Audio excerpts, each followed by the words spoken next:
Elliot Choi documented his trip and quarantine on YouTube. Now, as he sees US coronavirus numbers rise, he's getting some deja vu about his time in Barcelona.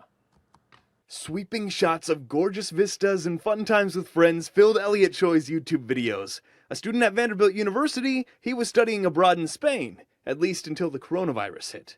I have a lot of explaining to do. Now those videos only show the four walls of Choi's room. I quarantined for 2 weeks back in Barcelona because I had contact with someone who tested positive for COVID-19. And then once I came back to the States, I've been quarantined for 2 weeks and per recommendation. And then I'm actually just taking another week and staying in my room just to keep my family safe because my parents are here. Choi had symptoms and got tested in Barcelona. Some of his friends tested positive, while Choi never got his results. And I don't really think that I'm going to get those test results ever, but I also wasn't able to get tested yet here. But I do think it was pretty safe to assume just because I had all the symptoms. The journey home 2 weeks ago was a long one because of travel restrictions and limited flights. Choi had to make stops in Germany and Canada before arriving in Chicago and then eventually Indianapolis. There wasn't a lot of communication in the airports about what was actually going on, and there's just a ton of confusion. As Choi got closer to home, he noticed a difference in how people were acting towards the virus. Barcelona, you can definitely tell everyone was wearing masks, and it was definitely a very serious situation, and everyone was taking it very seriously.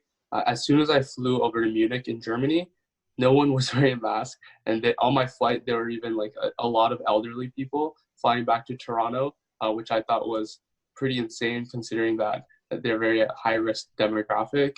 But then even back in the States and in Canada, I noticed that not a lot of people were wearing masks. Now, after being home, he's noticing similar conversations are happening in the US that he heard in Spain weeks ago. In Madrid, there are police drones flying around telling people to stay inside.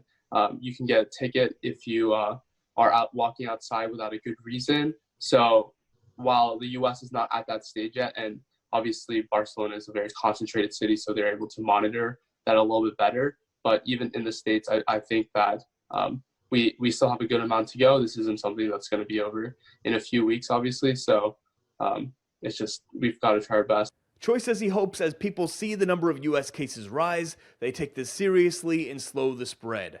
I'm Travis Robinson, Wish TV, wishtv.com, and follow us on Facebook.